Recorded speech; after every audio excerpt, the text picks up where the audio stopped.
सभी बच्चों को गुड मॉर्निंग। मैं आपको समझन क्षमता बताता हूँ आज कि समझन क्षमता क्या होती है और लेंस में दृष्टि दोष क्या होता है। यहाँ पे आपको मैं बता दूँ कि समझन क्षमता का मतलब है कि हमारे आँख के अंदर एक क्षमता होती है कि दूर की वस्तु को साफ देखती है, वापस निकट की वस्तु को साफ देती है, तो लेंस के आकार में परिवर्तन होता है। तो ये जो लेंस के आकार में परिवर्तन की क्षमता होती है, इसी को हम समझन क्षमता कहते हैं। जिसे आप समझ सकते हैं, यहाँ पे मैं बता रहा हूँ आपको कि अभिनेत्र लेंस रेशेदार जेली पदार्थ का बना होता है। इसकी वक्रता में कुछ सीमाओं की पक्षांबी पेशीय रूपांतरण करती है। यानी इसकी जो वक्रता होती है, यानी इसकी जो जैसे कोई ऐसे इस प्रकार से वक्रता है इसकी, कोई इस प्रकार से लंबाई में है थोड़ा, तो ये वक्रता इसकी चेंज करता है। तो यानी जो इसकी वक्रता है, जैसे कोई लेंस ऐसे बड़ा है या कोई ऐसे छोटा है, यानी वक्रता चेंज हो रही है इसकी। तो ये इसकी वक्रता कम हो गई, इसकी वक्रता बढ़ गई, है ना। तो इसकी फोकस दूरी क्या हो जाएगी, बढ़ जाएगी, इसकी फोकस दूरी कम हो जाएगी, इस प्रकार से। तो ध्यान रखना कि ये सब काम कौन करती है, तो पक्षांबी पेशियाँ करती है। और लेंस कैसा है, तो रेशेदार जेलीवर्त पदार्थ का बना होता है। अभिनेत लेंस की वक्रता में परिवर्तन होने पर इसकी फोकस दूरी भी परिवर्तित हो जाती है। देखो लिखा हुआ, जैसी वक्रता चेंज होगी इसकी फोकस दूरी चेंज हो जाएगी। यानी लंबा है, पतला हो जाएगा तो फोकस दूरी बढ़ जाएगी, और अगर छोटा हो जाएगा तो फोकस दूरी कम हो जाएगी। ये आपको ध्यान रखना है। जब पेशियाँ शिथिल होती है तो अभिनेत लेंस पतला हो जाता है। ध्यान रखना, जब पेशियाँ क्या हो जाती है, शिथिल हो जाती है, अभिनेत लेंस पतला हो जाता है और इसकी फोकस दूरी बढ़ जाती है। तो ये याद रखना है आपको। और दूसरी स्थिति में क्या होगा कि अच्छा, यहाँ पर जब पतला हो जाएगा, फोकस दूरी बढ़ जाएगी, तो इस स्थिति में दूर रखी वस्तुओं को स्पष्ट देख पाने में समर्थ होते हैं।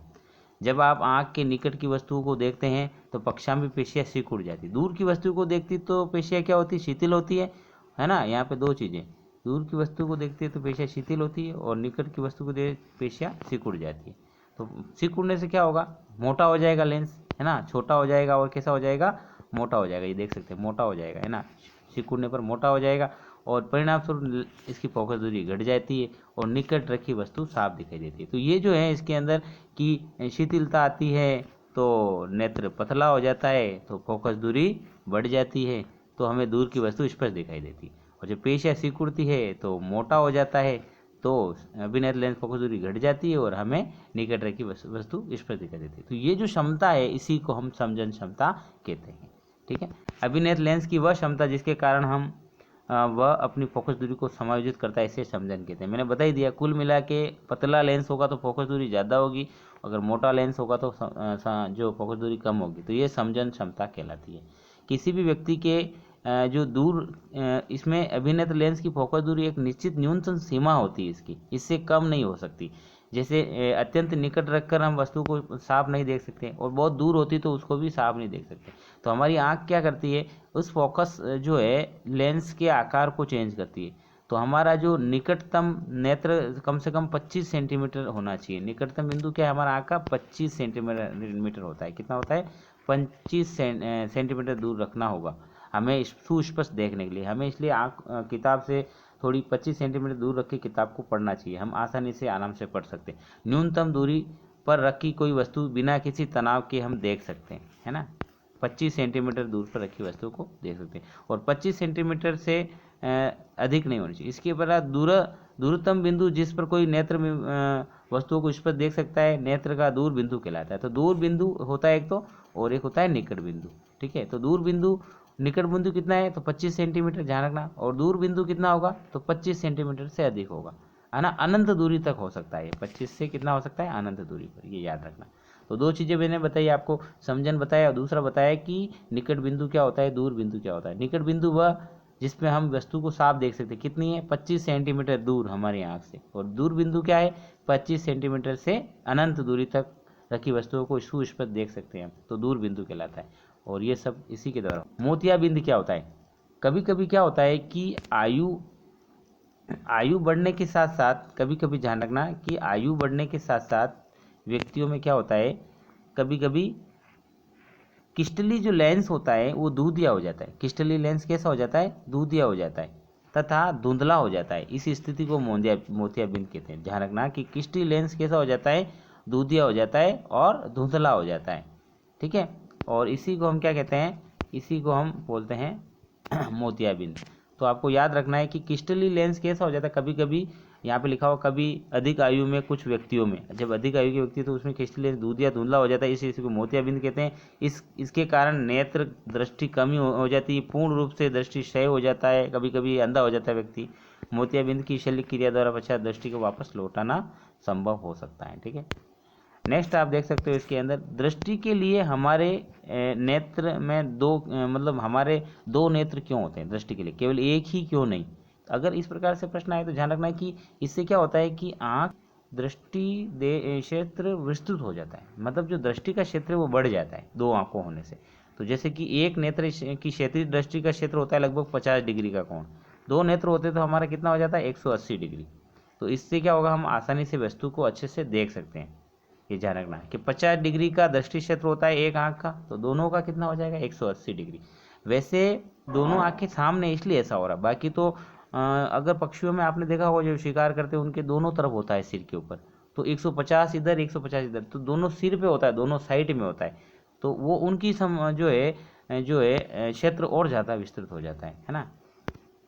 तो ये थोड़ा सा दिमाग रखना कि दृष्टि क्षेत्र बढ़ जाता है इससे, इसलिए दो होते हैं तो हम आसानी से वस्तु को अच्छे से देख सकते हैं।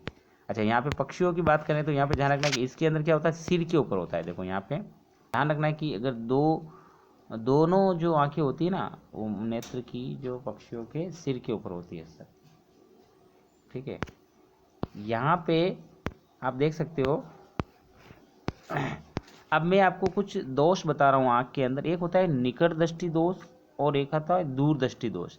अब निकट दृष्टि में आपको याद क्या रखना है कि निकट दृष्टि में आपको पास की वस्तु यानी जो होती है यानी साफ दिखाई देगी, सीधी सी बात है। यानी निकट दृष्टि दोष है तो दूर की वस्तु साफ नहीं दिखाई देगी, ये आपको ध्यान रखना है। इसकी परिभाषा हो जाएगी ये कि निकट दृष्टि दोष में दूर की वस्तु साफ नहीं दिखाई देगी, सीधी सी बात है। इसके निवारण के लिए क्या करते हैं, इसके निवारण के लिए आपको ध्यान रखना है कि इसमें प्रतिबिंब कहाँ बनेगा, रेटिना के पीछे बनेगा, तो उसको रेटिना मतलब रेटिना से पहले बनेगा। आप देख सकते हो यहाँ पे ये बना रखा है यहाँ पे इस प्रकार से, तो रेटिना से कहाँ बन रहा है, ये रेटिना से जस्ट पहले बन रहा है, ये देख सकते हो इसमें।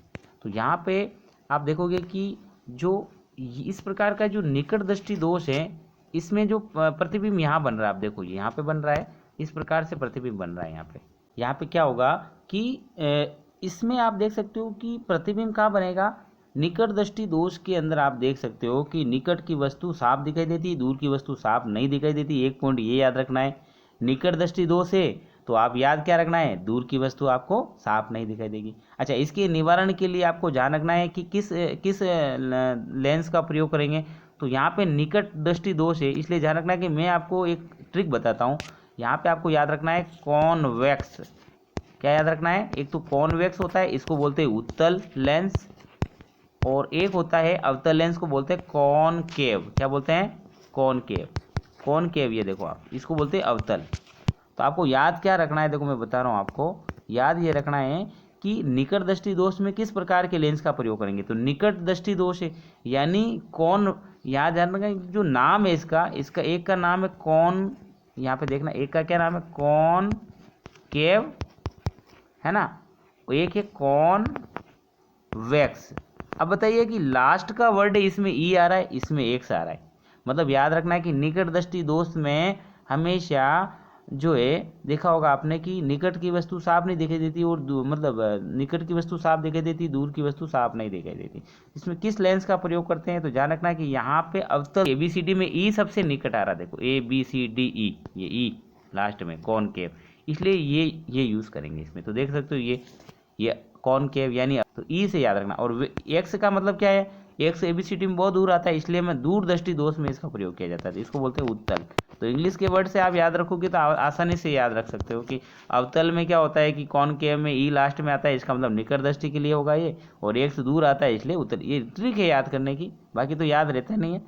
अच्छा, नेक्स्ट आप देख सकते हो कि इसमें क्या होगा कि प्रतिबिंब रेटिना से जस्ट पहले बन रहा है, यहाँ पे कहाँ बन रहा है, पहले। तो इसको यहाँ रेटिना पे लाने के लिए इस अपसारी, इसको क्या कह सकते हैं अपन, अपसारी लेंस भी कह सकते हैं, क्योंकि किरणों को फैलाता है ये, ठीक है। अच्छा, दूसरा है हमारा दूरदृष्टि दोष। इसमें क्या हो रहा है, दूरदृष्टि दोष में आप देख सकते हो दीर्घ दृष्टि या दूरदृष्टि, इसमें निकट की वस्तु आपको याद रखना इसमें निकट की वस्तु क्या होगी, दूर दृष्टि है तो निकट की वस्तु आपको साफ नहीं दिखाई देगी। तो इसके लिए क्या हो रहा है कि प्रतिबिंब पीछे बनता है रेटिना के, है ना, तो इसलिए ध्यान रखना है इसमें। तो इसको रेटिना पे लाने के लिए हमें उत्तल लेंस का प्रयोग करना पड़ेगा, यानी कॉन्वेक्स का प्रयोग करेंगे। किसका प्रयोग करेंगे, कॉन्वेक्स का, ठीक है, ये ध्यान रखना है। नेक्स्ट है जरा दृष्टि दोष। इसमें मानव दोनों ही बिंदु खराब हो जाते हैं। इसमें निकट की वस्तु भी ये साफ नहीं देख सकता और दूर की भी ये साफ नहीं देख सकता। तो इसमें बाइफोकल लेंस का प्रयोग किया जाता है, द्विफोक्सी लेंस का उपयोग किया जाता है इसके अंदर, ठीक है। तो इसमें आप देख सकते हो कि जरा दृष्टि दोष कहते हैं, इसकी समझन क्षमता घट जाती है, निकट दूर बिंदु दोनों खराब हो जाते हैं, पास की दूर की दोनों वस्तुएं साफ नहीं दिखाई देती, तो बाइफोकल लेंस का प्रयोग किया जाता है। इसमें अवतल उत्तल दोनों लगे होते हैं, द्विफोक्सी लेंस का प्रयोग किया जाता है। नेक्स्ट आप देख सकते हो, चलो ये हो गया आज के लिए इतना ही। मैंने 3 चीज़ें बताई, निकट दृष्टि दोष, दूरदृष्टि दोष, जरा दृष्टि दोष और समझन क्षमता। समझन क्षमता का मतलब क्या है कि निकट बिंदु और दूर बिंदु होता है हमारे आँख के अंदर फिक्स, तो वस्तु को 25 सेंटीमीटर दूर रख के हम आसानी से साफ देख सकते हैं, और दूर बिंदु क्या होता है तो अनंत तक देख सकते हैं साफ। तो इसके लिए क्या होता है कि लेंस पतला हो जाता है और कभी मोटा हो जाता है, इस प्रकार से ये चेंज होता रहता है।